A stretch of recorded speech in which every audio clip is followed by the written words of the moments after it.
Good morning, Americans. This is your favorite alien on Saturday, September 23rd, 2023. Stand by for a special commentary.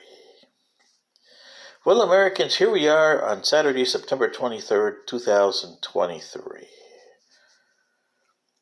50 years ago, on September 23rd, 1973, you were going through the energy crisis because the Muslim countries, i.e. OPEC, had decided to stick it to you, the big man.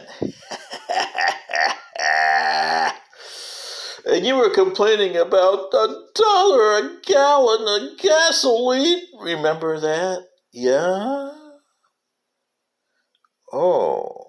And don't forget the strikes that were going on at that time. With the UAW, Ford, Chrysler, and GM. Yeah. And between the gas thing and the strikes that you had, government shutdowns weren't exactly known back in 1973. But look at where you are today, Americans, and where you were back then. Back then, you were the top dog. Japan was a distant second economy at the time. The car makers and the Japanese were doing serious inroads to your market here in the United States. They're not, they weren't really serious. I mean, if you bought a 1973 Toyota, and those of you who had early 1970 Toyota and other Japanese cars, remember, what was it, Datsun. It wasn't Nissan yet. Nissan made the cars, but it wasn't known as Nissan. It was known as Datsun. So you had the Datsun B210, yes, and the Toyota Corolla. The Camry didn't come in yet, okay, but the Toyota Corolla was there. The Honda Accord was just starting to hit the market. It wasn't a serious contender. Honda was viewed as a joke. But Toyota, remember you tried the Toyomo a decade earlier? And boy, was that a serious mistake by Toyota. Oh, did it learn the lesson on that one, didn't it? But it got, Toyota is one of the car companies that you have to be aware of, and Nissan, because Nissan took its cues from Toyota. Toyota learned that it wasn't even prepared for the American market. So it changed itself drastically, because they brought its Japanese cars over. And this is not being facetious, you guys in Facebook, okay? I'm not trying to be anti-Asian or this, but you must understand the times that we lived in back in the 1973. It was a different time than today. You had the Vietnam War was still popular. Richard Nixon, well, he had just lost his vice president to tax evasion. Yeah, and Watergate was coming up. Hot potato. Don't we have that kind of stuff here now? We haven't changed a bit in 50 years, have we? But going back to the problem that we're having today. In 1973, you had all these problems there. You had bombings on your banks. Oh yeah, remember you had the groups that were around there. The SLA was starting to get hot back in 1973. It didn't hit its peak until 1974. In 1975, where Patty Hearst, yeah.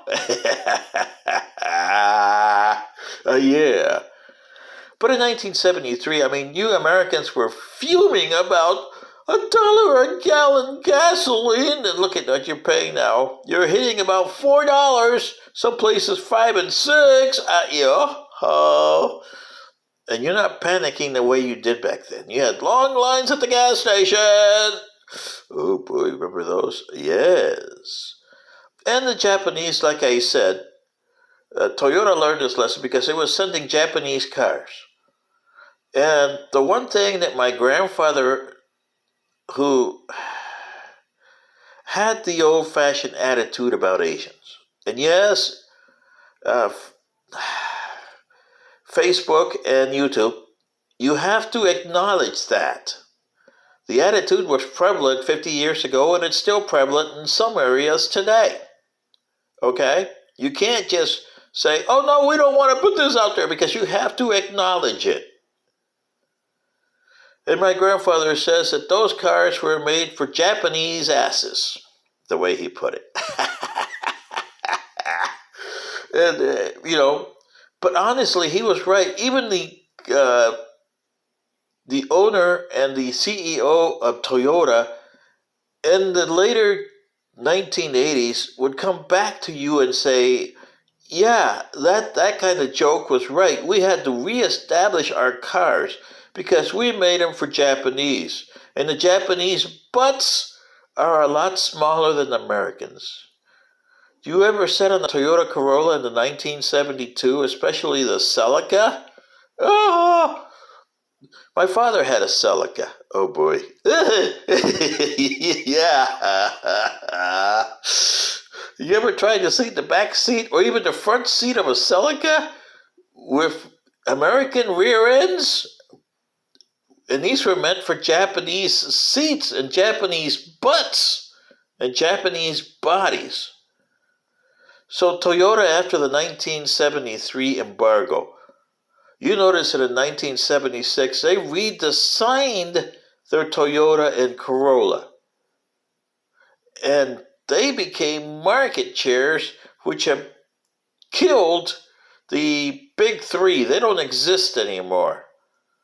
And Nissan, they looked at their Datsun B210 and, what? Really, we got to design this. Datsun, really? Americans are not buying it because it's Datsun.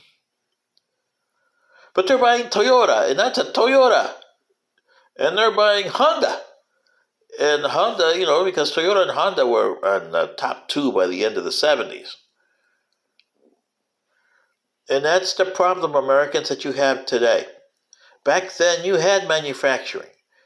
You had the big three that controlled 85% or almost 90% of the market, okay?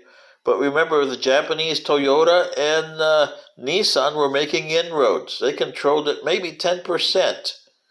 Today, they control 30 to 40%, maybe 50% of the market, along with the other guys. The Koreans and the Europeans. The Europeans never quite made a big dent in the U.S. market, but they have today. They got a bigger market today than they did in 73. The Europeans do. And you see cars out there. You see Nissans, you see Toyotas, you see Kias, you see Hyundais. Yeah. You don't see that many Bentleys, and you don't see that many Rolls Royces. But you see a few. Yeah, the guys with money still buy them. Yeah. But you do see a lot of Kias, Toyotas, Hondas. Honda Accord, number one. And it's cemented itself. It's like the Ford F-150 truck. Okay? Those are two, how would you say, titans of the industry. Toyota Corolla or Toyota Camry has never touched Honda Accord. But there is one company that's trying to. Kia. It's got a lot of problems. I mean, it's like Toyota was in the 60s and 70s with a lot of mechanical problems, but they're getting there. Give them another decade, and you'll see Kia up there in number one. And Ford, wow, Ford's market is what? 30%, 40% less than what it was 50 years ago. GM's the same way. They used Asian-inspired cars, if you look at the American cars, they were Asian inspired because they had to compete in there. The Asians do a lot better and the Europeans do a lot better on their electrical cars than the Americans. And their hybrids. The Asians and the Europeans are a lot better than Americans. And you can't deny that for GM and Italian Chrysler. Yeah. So you see, back in 1973, you had all this stuff, and then you had those strikes. Today, you're going to have a government shutdown in a week. You have Ford UAW striking, and it's hitting GM and the other company harder than it is Ford. But it'll strike at Ford because Ford does not have the capability to get 40% pay. 20%, yeah. 40%, no. And GM doesn't have it. If Ford doesn't have it, GM definitely doesn't have it. And Chrysler, well, they never did have that. Maybe 10%, that's all that Chrysler can afford. GM, 20% is going to be sticking on them. Ford, 20% is going to be a little tightening of the belt, but they can afford that. But the other two car companies can't. And this is something that you got to understand, American car workers. The workers that work for the Asian car companies, Hyundai, Toyota, Honda, those are probably better suited at their work than the UAW workers are at the Americans.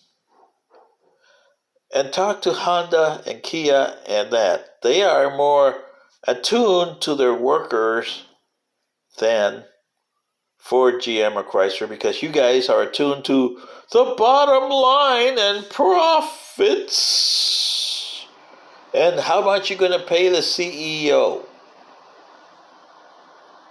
Look what happened to Mitsubishi. It tried to be the same way. The CEO was getting paid a lot. And boy, Mitsubishi's having troubles these years, huh? Yeah. And look at Subaru. It never was billed itself as a top of the line Toyota, Nissan, and Honda guy.